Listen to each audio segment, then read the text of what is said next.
महामहिम राष्ट्रपति जी के अभिभाषण पे बोलने का मौका दिया है।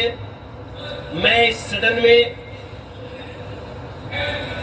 तीसरी बार आया हूं और मैं दिल्ली से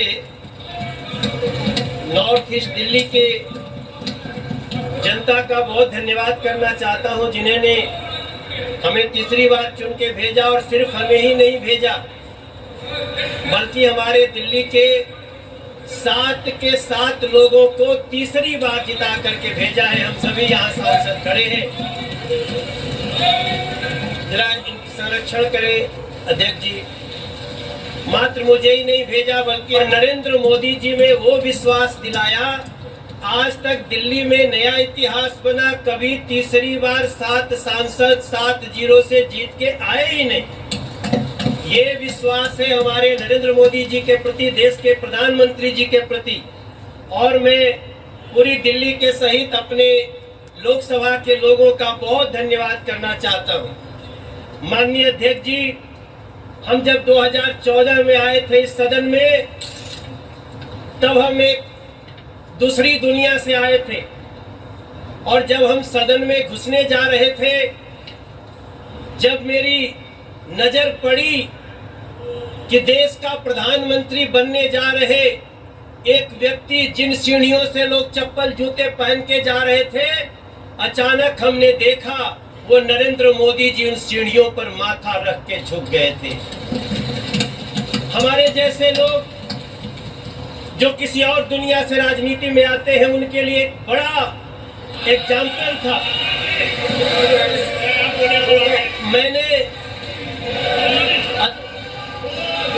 अध्यक्ष जी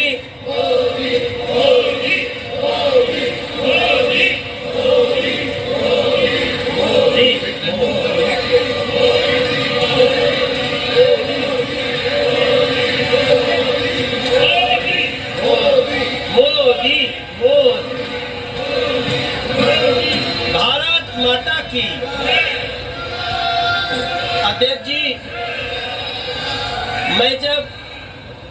जी, जब मैं पहली बार यहाँ आया था तो हमने देखा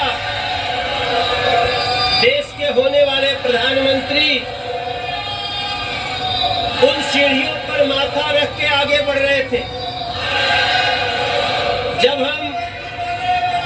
हम दूसरी बार, माननीय अध्यक्ष जी, जब हम दूसरी बार 2019 में जब हम संसद में आए तो हमने देखा देश के प्रधानमंत्री पद पे आ रहे नरेंद्र मोदी जी ने सबसे पहले संविधान को इसे माथा झुका करके प्रणाम किया। वो दृश्य हमारे लिए और मैं समझता हूं मेरे सभी साथियों के लिए, हाथ में संविधान लेना भी ठीक है, लेकिन संविधान लहराना और संविधान की पूजा करना दोनों में अंतर है। हमने नरेंद्र मोदी जी को संविधान की पूजा करते हुए देखा है। इसलिए मैं बड़े ही विनम्रता से कहना चाहता हूं, राष्ट्रपति जी के अभिभाषण के बाद मैं जब दिल्ली के ही अपनी कुछ बातें करूंगा, दिल्ली के ही सौभाग्य को देखूंगा। कोई द्वारका एक्सप्रेस पे जाकर के गाड़ी चलाता होगा तब उसको समझ में आता होगा कि सरकार क्या होती है और कैसे लोगों का काम होता है। NH-24 पे जाते होंगे, आज दिल्ली मेरठ तक चली गई है अध्यक्ष जी। आज लोग दिल्ली में मेरठ से काम करने आते हैं और 35 से 40 मिनट में पहुंचते हैं। तब हम सबको गर्व होना चाहिए। हमें गर्व क्यों नहीं होना चाहिए जब हमें पता चलता है कि देश के 4 करोड़ 22 लाख बेघर को पहली बार घर मिल गया। हमें क्यों नहीं गर्व होना चाहिए अध्यक्ष जी, जब 12 करोड़ घरों में टॉयलेट बन जाते हैं, जब 52 करोड़ में गांव का आदमी। अध्यक्ष जी, हमारी माँ पहले एक हमारी गांव में काम करती थी, उनके लिए हमसे एक बार वो 20,000 रुपया मांग के दी थी और एक दिन वही हमारी माई हमसे कहती है, ए मनोज, तू जाना था ना झुरी तिवारी के मेहरारू के उनके घर मिल गए, मोदी जी घर दिले बड़े।